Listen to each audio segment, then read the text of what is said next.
Assalamualaikum warahmatullahi wabarakatuh. Hari ini kita belajar dari subtema 4. Nah, sebelumnya dalam pramuka memiliki banyak kegiatan yang harus diselesaikan dengan ide-ide cemerlang. Kegiatan pramuka dapat melatih kreativitas kita dalam berkarya. Dengan kreativitas yang terasa, kita dapat membuat banyak karya yang berguna. Nah, teman-teman bisa buka bukunya halaman 92. Nah, di halaman 92 ini ada gambar arah mata angin. Arah mata angin adalah panduan untuk menemukan atau menentukan arah. Arah mata angin dapat digunakan pada peta dan denah. Nah, untuk mengetahui arah mata angin, kita dapat menggunakan bayangan, matahari atau kompas. Dengan cara-cara tersebut, kita akan mengetahui mata angin dan menemukan tempat yang akan kita tuju. Nah, kalau teman-teman lihat gambar yang seperti bintang ini, itu adalah mata angin yang terdiri dari 8 arah.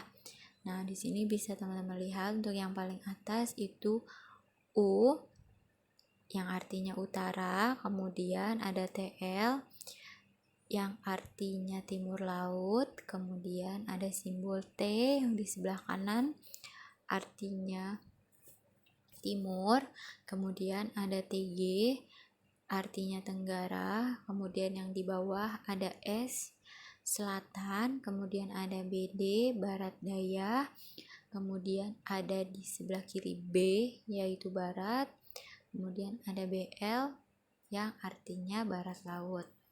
Nah, biasanya ini digunakan pada denah yang merupakan gambaran untuk suatu tempat untuk memberikan petunjuk. Nah, kemudian teman-teman bisa lihat di halaman 92. Nah, di 92 ini ada gambar diagram batang. Nah, data yang disajikan dalam bentuk diagram batang akan lebih mudah dibaca dan dipahami. Dari diagram batang, kita dapat mengetahui hal-hal berikut. Yang pertama itu data tertinggi, kemudian data terendah, kemudian ada selisih antar nilai data atau jumlah antar nilai data, kemudian ada jumlah seluruh data. Nah, seperti contohnya. Nah, di sini ada contoh diagram di mana banyak siswa yang menyelesaikan tugas di setiap pos. Ada di pos 1 sejumlah 10 siswa, di pos 2 15 siswa, di pos 3 ada 20 siswa, di pos 4 10 siswa, kemudian di pos 5 ada 15 siswa, dan di pos 6 ada 25 siswa. Nah, kemudian bisa teman-teman dari diagram di atas bisa menjawab pertanyaan yang ada di bawahnya ini. Nomor 1, di pos berapa siswa yang paling banyak berhasil menyelesaikan tugas? Ada di pos 6. Kemudian di pos berapa siswa yang paling dikit menyelesaikan tugas? Ada di pos 4. Kemudian di pos berapa saja yang jumlah siswanya sama? Ada di pos 1 dan pos 4. Kemudian ada berapa perbedaan siswa yang berhasil menyelesaikan tugas di pos 3 dan pos 4. Berarti kita cari selisihnya yang harus dikurangi, berarti di pos 3 ada 20, kemudian di pos 4 ada 10, berarti 20 dikurangi 10, berarti ada 10 siswa perbedaannya. Kemudian yang nomor 5, ada berapa jumlah siswa yang berhasil di pos 5 dan pos 6? Di pos 5 ada 15. Kemudian di pos 6 ada 25. Berarti ada 40 siswa. Nah, kemudian kalau teman-teman lihat di halaman 95 ada kreasi dalam bentuk denah. Nah, itu disebut dengan maket. Nah, maket ini adalah miniatur dari suatu benda atau suatu wilayah. Nah, biasanya dibuat dengan teknik potong, lipat, dan sambung. Nah, biasanya terdiri dari alas, bangunan, dan atap. Nah, terbuat dari kertas karton tebal. Nah, untuk menentukan arah informasi mata angin, biasanya digunakan alat kompas. Nah, dalam gambar denah perlu dilengkapi dengan arah mata angin. Nah, denah tidak hanya untuk menunjukkan lokasi di luar ruangan, denah juga dapat digunakan untuk menunjukkan posisi benda-benda yang ada di dalam ruangan. Nah, di sini ada contoh gambar denahnya, ada di halaman 99.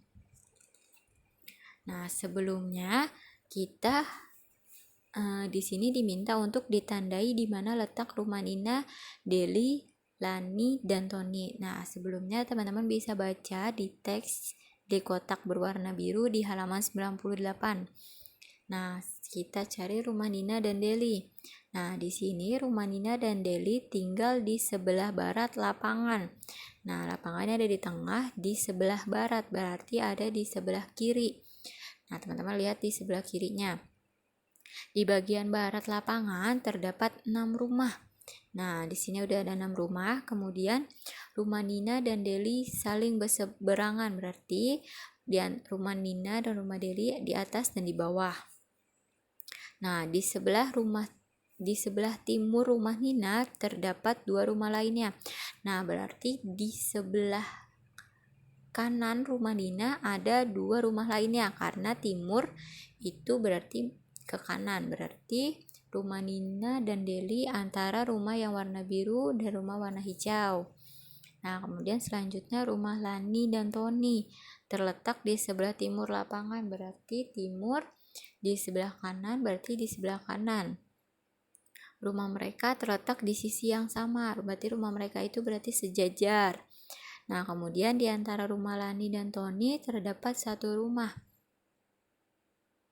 Nah, berarti di antara rumah Lani dan Tony di tengah-tengahnya ada rumah, berarti yang berwarna coklat dan yang berwarna agak biru muda. Kemudian di depan rumah Lani terdapat tanah kosong. Nah, tanah kosongnya terdapat di bawah. Nah, selanjutnya, untuk pengamalan Pancasila dalam kehidupan sehari-hari, contohnya itu ada kebiasaan gotong royong yang merupakan nilai luhur yang terdapat dalam Pancasila. Kita harus menjaga nilai-nilai luhur tersebut dalam kehidupan sehari-hari. Nah, selain itu, kerukunan dan keadilan di lingkungan sekolah harus juga diwujudkan untuk mewujudkan kerukunan dan persatuan antar teman. Nah, ketika terjadi perbedaan pendapat, kita harus mendahulukan kepentingan bersama.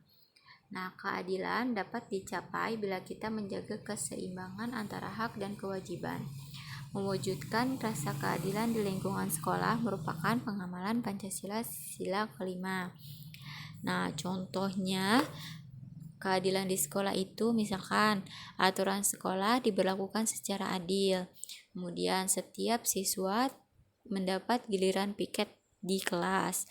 Kemudian setiap siswa juga harus menaati aturan sekolah. Nah, untuk lambang dari sila kelima yaitu gambar padi dan kapas.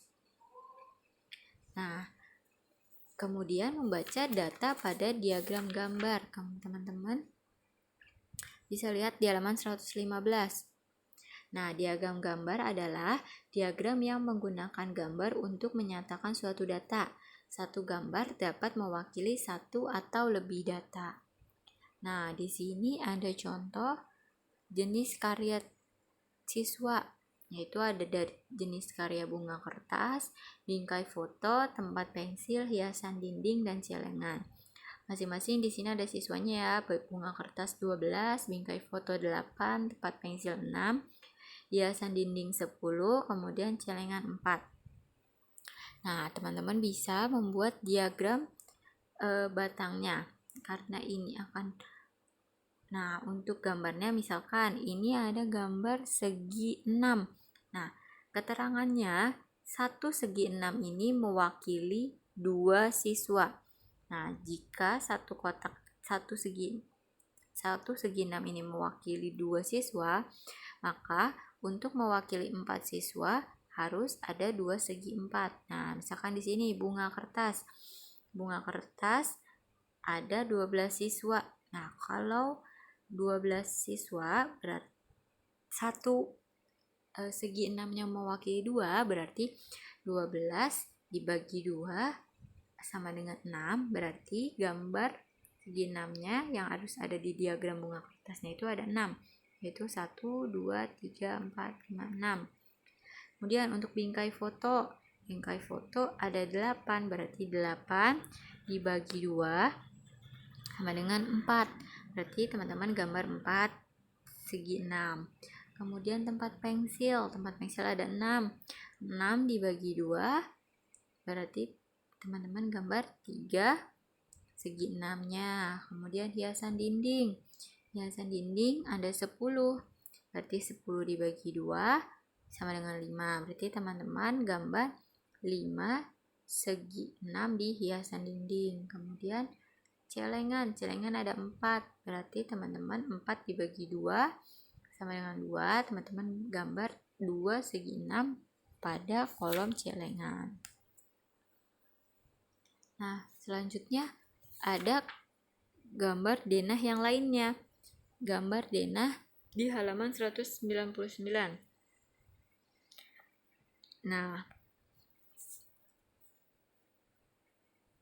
untuk dalam pramuka ada lambang TKK pengatur ruangan. Teman-teman bisa lihat di halaman 199. Nah, di situ adalah lambang TKK pengatur ruangan. Nah, untuk mendapatkan TKK tersebut, teman-teman harus dapat menempatkan meja, kursi, dan menyusun dekorasi suatu ruangan. Nah, di sini ada denah kamar Nina. Nah, selain dijelaskan menggunakan mata angin, teman-teman dapat menempatkan benda atau tempat dapat dijelaskan menggunakan baris dan kolom. Berdasarkan denah di atas, rak buku berada di posisi A3. Berarti di posisi A3. Nah, kemudian lemarinya ada di posisi C2. Teman-teman lihat baris C, kemudian kolom nomor 2. Nah, kemudian tempat tidur berada di posisi C1. Nah, kemudian apalagi? Kemudian ada meja belajar. Meja belajar ada di C3. Kemudian ada kursi berada di B3. Nah, sekian untuk pembelajaran hari ini. Terima kasih teman-teman sudah memperhatikan. Wassalamualaikum warahmatullahi wabarakatuh.